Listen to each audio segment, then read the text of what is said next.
राधे राधे दोस्तों। आज मैं आपको एक बहुत अच्छी कहानी सुनाने जा रही हूँ। अगर आपको मेरी कहानी अच्छी लगे तो मेरे चैनल को लाइक सब्सक्राइब और शेयर ज़रूर करें।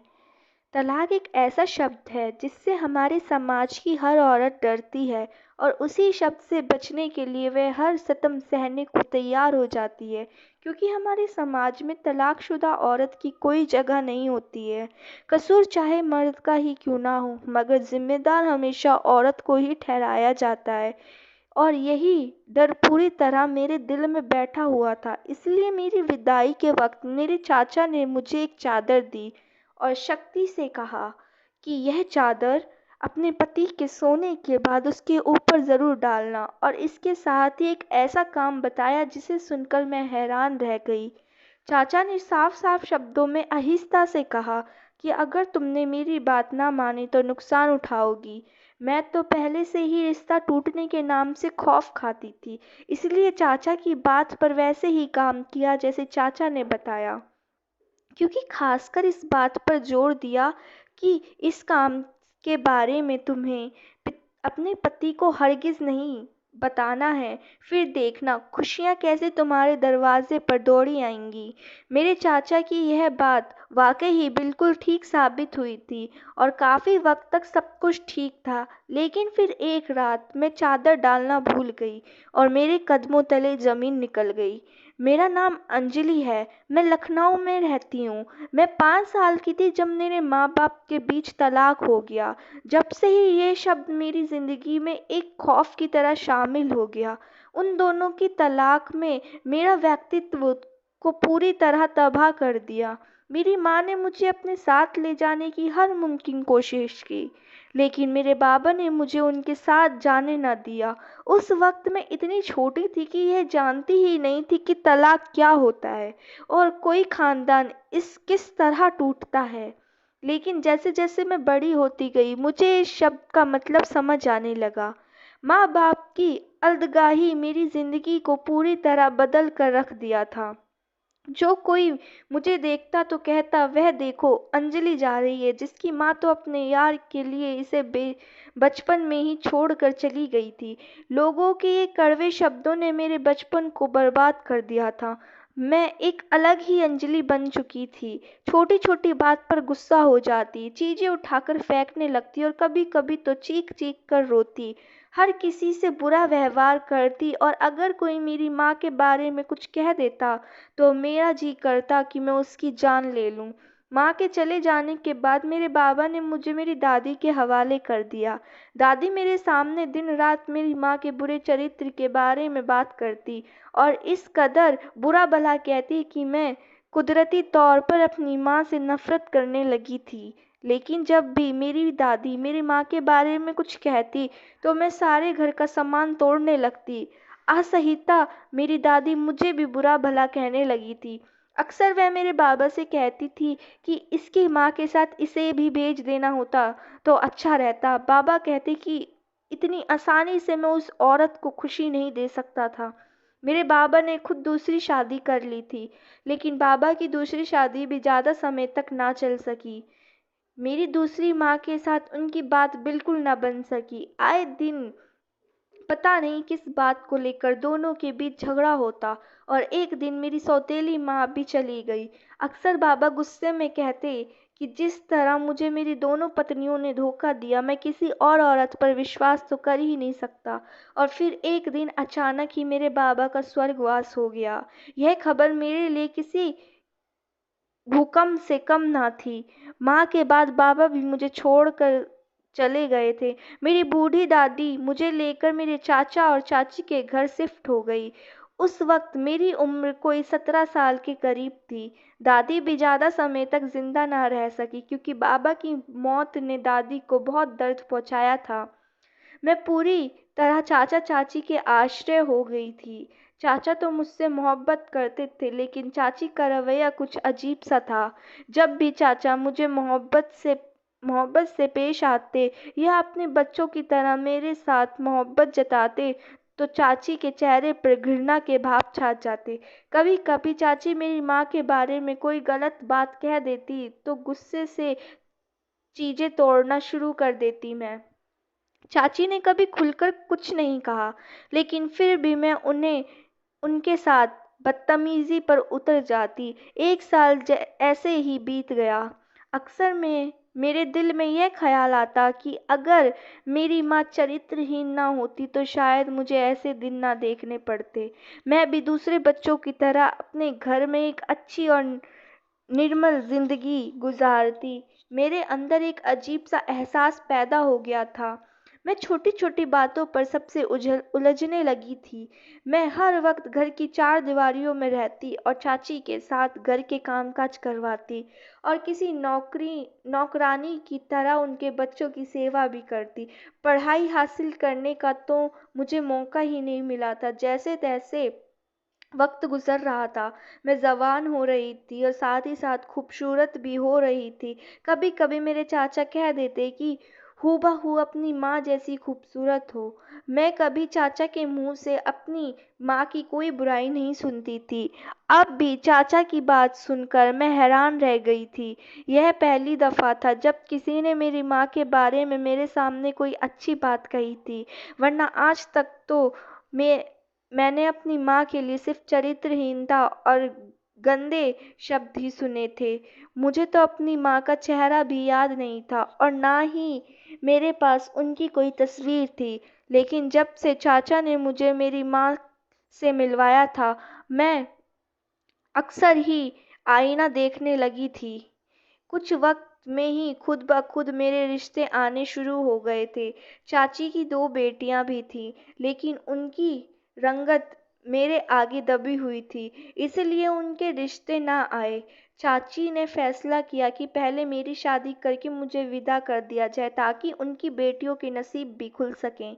चाची को मेरा होना खटक रहा था।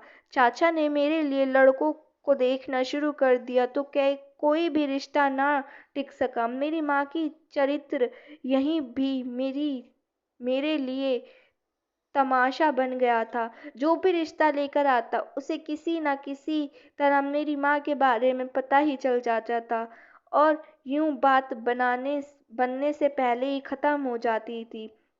जब 50 रिश्ते किसी तरह वापस चले गए तो चाची ने अपनी भाभी के एक रिश्तेदार से मेरा रिश्ता कर दिया। लोकेश उम्र में मुझसे कई ज़्यादा बड़े थे और यह लोकेश की दूसरी शादी थी, क्योंकि उनकी पहली पत्नी उन्हें छोड़कर जा चुकी थी। मैं लोकेश की दूसरी पत्नी बनूंगी। इस बात ने मेरे दिल में एक गरहा डाल दी थी। शादी को लेकर पहले भी मेरे दिल में बहुत से अरमान थे, लेकिन मैंने कभी यह भी नहीं सोचा था कि मैं किसी की दूसरी पत्नी बनूंगी। जब मैं रिश्ता लोकेश के साथ तय हो गया, मैं बहुत ज़्यादा परेशान रहने लगी। हर वक्त मैं यही सोचती कि पता नहीं मैं शादी करके खुश रह भी सकूंगी या नहीं। मुझे बार बार अपने माँ बाप की तलाक याद आ जाती। मांझी पर नज़र डालती तो मुझे अपनी ज़िंदगी में कोई खुशी नज़र नहीं आती, क्योंकि मुझे यह खूब पता था कि मेरी माँ का किरदार यहाँ भी मेरे लिए कोई मसला खड़ा ना कर दे। मेरे लिए शादी एक बहुत ही मुश्किल रिश्ता बन गया था। मैं काफ़ी समय से चाचा चाची को भी झगड़ते हुए देख रही थी। छोटी छोटी बातों पर दोनों के बीच काफ़ी झगड़े हो जाया करते थे। कभी कभी तो उस झगड़े की वजह मैं ही होती थी। इसीलिए जैसे जैसे मेरी शादी के दिन करीब आने लगे, मेरी घबराहट में बढ़ोतरी होने लगी। लोकेश एक दफ़ा मुझसे मिलने के लिए आए थे और उनका व्यवहार भी मुझे काफ़ी सख्त महसूस हुआ था, लेकिन मेरे चाचा ने मुझे तसल्ली दी कि लोकेश बहुत अच्छा लड़का है, तुम्हें कोई तकलीफ नहीं होगी। सादगी से मेरी और लोकेश की शादी की तारीख रख दी गई और शादी के बाद जब विदाई का वक्त आया तो चाचा ने मेरे सिर पर हाथ रखकर आशीर्वाद दिया और साथ ही एक चादर मेरे हाथ में थमा दी और आहिस्ता से एक बात कही जो मेरे लिए कुछ अजीब सी थी और फिर कहा, अंजलि, जब तुम्हारा पति रात को सो जाए तो उसके ऊपर यह चादर डाल देना। उसका रवैया तुम्हारे साथ अच्छा रहेगा और तुम्हारी कभी तलाक नहीं होगी। चाचा की बात सुनकर मैं हैरान रह गई और मैंने जल्दी से वह चादर पकड़ ली। चाचा ने तो मेरे सबसे बड़ा मसला ही हल कर दिया था। मुझे उन पर प्यार आने लगा था क्योंकि उन्होंने काफ़ी समय से मेरी ज़िंदगी में मेरे बाप की जगह ले ली थी और आज साबित कर दिया था कि वाकई वह मुझसे बहुत मोहब्बत करते हैं। मेरे बिना कहीं वह मेरी परेशानी जान गए थे। चाचा ने आहिस्ता से जो बात मुझसे कही वह मैं पल्लू से बांध ली। मैंने वादा किया कि मैं ऐसा ज़रूर करूँगी। मैं विदा होकर लोकेश के साथ उनके घर पहुँची तो मेरा दिल बुरी तरह से धड़क रहा था। एक छोटा-सा घर था जहाँ मुझे और लोकेश को अकेले ही रहना था। लोकेश के माँ-बाप भी नहीं थे और बहनें सब शादीशुदा थीं। लोकेश की रिश्तेदार निहारिका यानी मेरी चाची की भाभी ने मुझे लोकेश के कमरे में बैठा दिया। जाते-जाते निहारिका ने कहा कि देखो अंजलि, तुम कम उम्र हो, इसीलिए मैं तुम्हें समझा रही हूँ। ऐसी कोई नादानी ना करना जिससे तुम्हारा घर बर्बाद हो जाए। अगर कोई भी ऊंच-नीच हुई तो सारा इल्ज़ाम तुम्हारे ऊपर ही आएगा। पहले ही तुम्हारी माँ के चरित्र की वजह से कोई तुम्हें अपने घर की इज्जत नहीं बनाना चाहता। अब तुम्हारी ज़िंदगी लोकेश के हाथों में, अब तुम्हारी शादी लोकेश से हो गई है तो तुम्हें खुद हर बात का ख्याल रखना चाहिए। निहारिका जी की बातों ने मुझे तो और भी डरा दिया था। वह कहने लगी, लोकेश का मिजाज थोड़ा अलग है, तूने खुद तुम्हें खुद समझ आ जाएगा, लेकिन उसके साथ जिंदगी गुजारना आसान नहीं होगा। निहारिका दीदी तो मुझे डराकर चली गई, लेकिन मेरा दिमाग उनकी बातों में उलझ गया। मुझे हमेशा ही मेरे चरित्र से नहीं बल्कि मेरी माँ के चरित्र से तोला गया था। कई घंटों के इंतजार के बाद जब लोकेश कमरे में आया तो उनका व्यवहार कुछ सही नहीं था। कमरे में आते ही उन्होंने अपना सामान पटकना शुरू किया और ऐसे लगा जैसे वह बहुत ही गुस्से में हो। अचानक ही मेरा सारा बदन पसीने से लथपथ हो गया। मेरे हाथ पांव कांप रहे थे। लोकेश मेरे पास आने की बजाय सीधा बाथरूम में गए और कपड़े बदलकर बाहर आए। मैं अभी तक बिस्तर पे उनके इंतज़ार में बैठी थी। मुझे देखते ही वे गुस्से से कहने लगे, तुम कब तक यहाँ मूरत बनी बैठी रहोगी? मुझे नींद आ रही है, मेरा बिस्तर साफ करो। लोकेश के शब्दों ने मेरा होश ही उड़ा दिया था। दिल में जो थोड़ा बहुत आराम था वह भी आंसुओं की सूरत में बह गए थे। मैंने जल्दी से उठकर उनका बिस्तर साफ कर दिया और खुद भी अपना जोड़ा बदल लिया। विदाई से पहले वाली चाचा की बात मुझे याद आई। मैंने जल्दी से वह चादर उठाई और आहिस्ता से लोकेश के ऊपर डाल दी। मुझे आने वाली ज़िंदगी से कोई ख़ास अच्छी उम्मीद तो नहीं थी, लेकिन इस बात का यकीन ज़रूर था कि अगर चाचा ने मुझे ये चादर थमाई है तो यकीनन उसका कोई न कोई असर तो ज़रूर होगा। अगली सुबह जब लोकेश सोकर उठा तो उनका रवैया बिल्कुल ठीक था। मैं उनके उठने से पहले ही जाग चुकी थी। वह खुद ही मेरे करीब आए और कहने लगे, अंजलि, रात में गुस्से में था, हो सके तो मुझे माफ़ कर देना।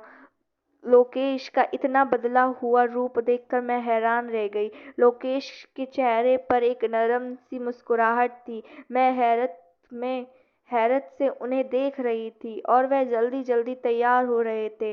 वक्त बहुत ज़्यादा हो चुका था और चाची को नाश्ता लेकर आना था। रस्म के मुताबिक मैं नाश्ता करके अपने घर वापस चली आई।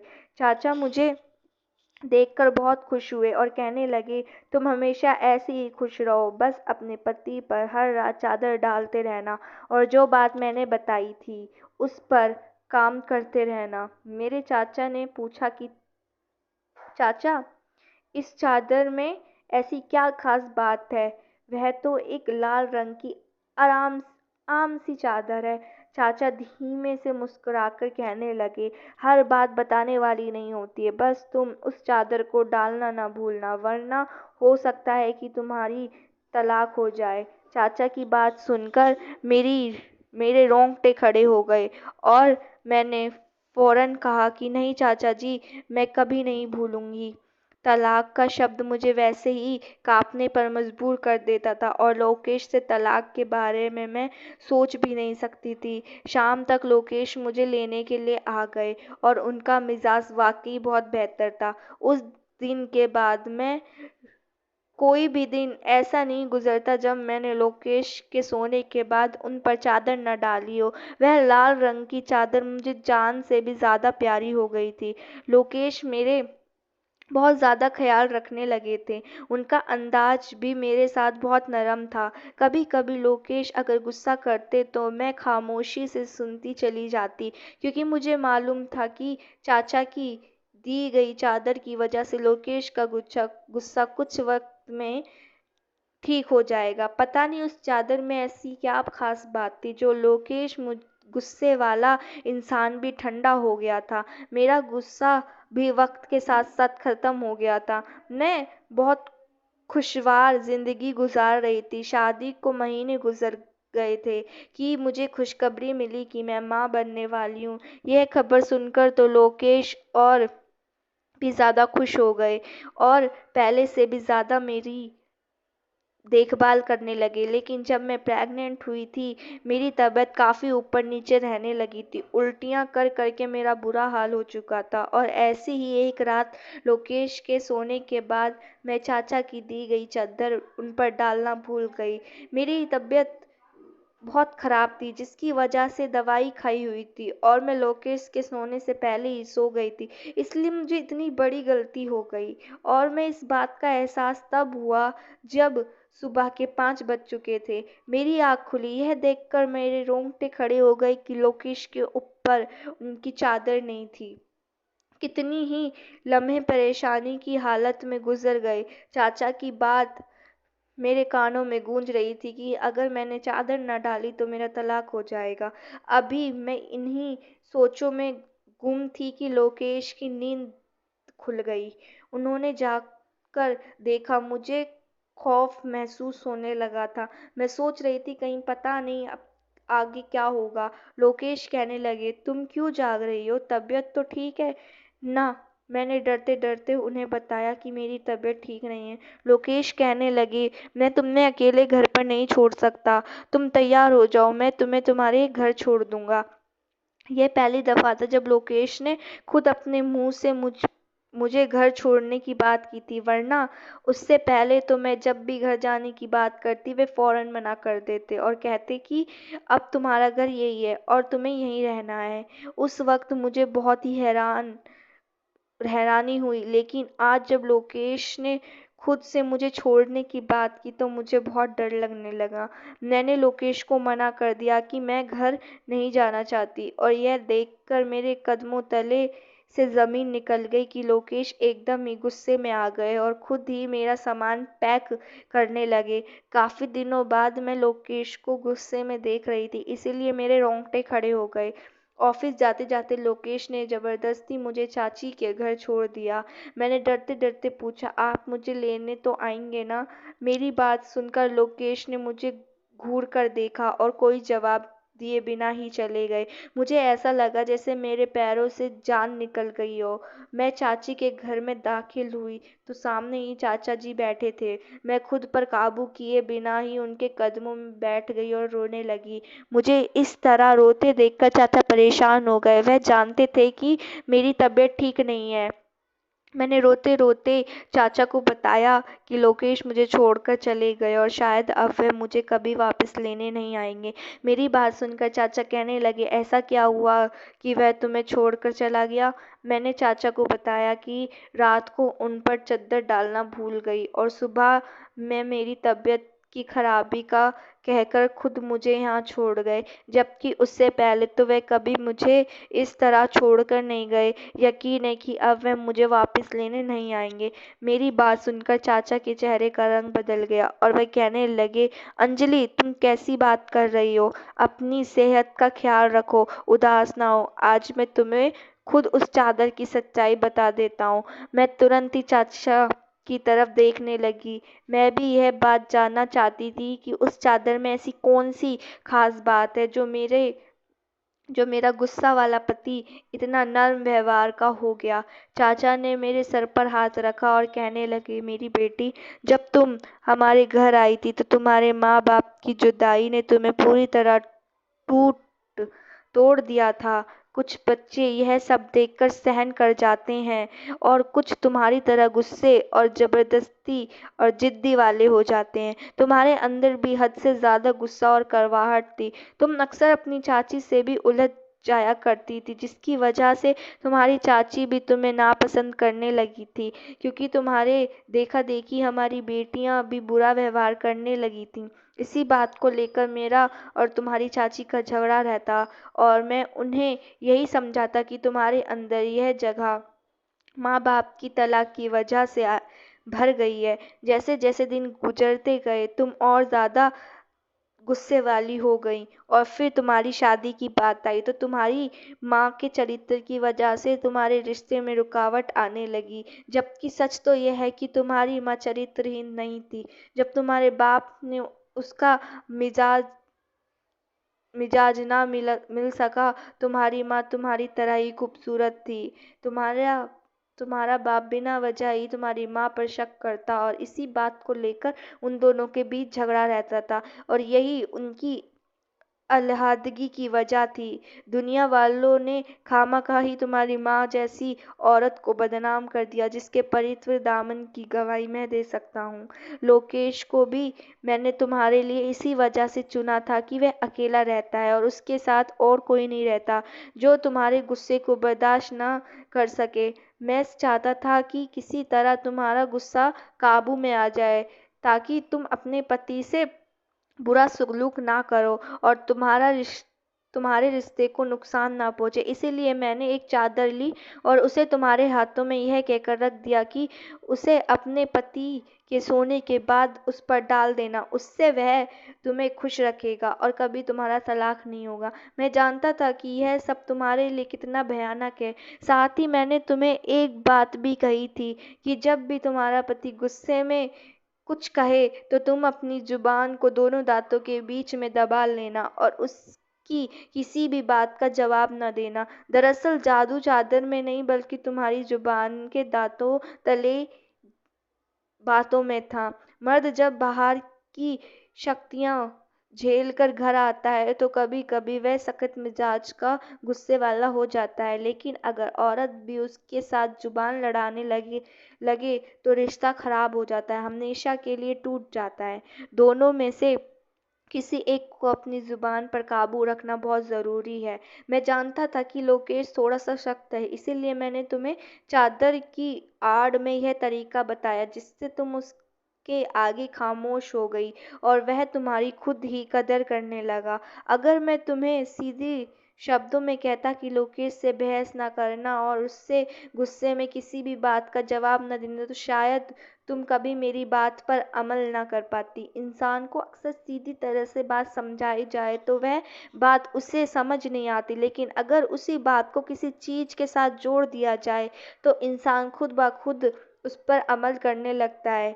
तुम भी चादर को चमत्कारी समझती रही और अपनी जुबान को दांतों तले दबाती रही। इस तरह तुम्हारा घर खुद ही सुकून से चल रहा था। लोकेश आज यहाँ तुम्हारी तबीयत की वजह से छोड़कर गया है, क्योंकि उसे मालूम है कि ऐसी हालत में तुम्हारा तन्हा रहना सही नहीं है। उसे तो पता भी नहीं होगा कि तुमने रात को उसे चादर उड़ाई भी है या नहीं, क्योंकि वह तो चादर के बारे में कुछ जानता ही नहीं है।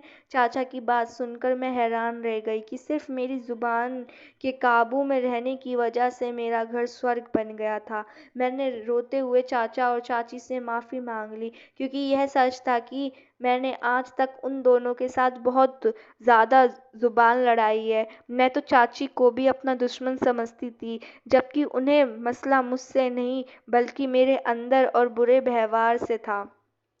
सारा दिन आराम करने के बाद मेरी तबीयत काफ़ी बेहतर हो गई। शाम में चाची ने खुद ही मेरे और लोकेश के लिए खाना बनाया और लोकेश भी मुझे लेने के लिए आ गए। थे। चाचा ने मुझे ज़िंदगी की वह हकीकत सिखा दी थी जिसे सीखना हर लड़की के लिए ज़रूरी था। कभी-कभी मर्द गुस्से के लिए कहा जाता है, तो हर औरत को चाहिए कि वह उस वक़्त अपनी ज़ुबान पर काबू रखे। बहुत से घरेलू मसले और झगड़े इसी तरह ख़त्म हो जाएँगे। क्या आप लोग भी मेरी इस बात से सहमत हैं कि हमारी थोड़ी देर की खामोशी हमारी ज़िंदगी में सुकून भर सकती है? तो कमेंट बॉक्स में अपनी राय ज़रूर लिखिए। धन्यवाद।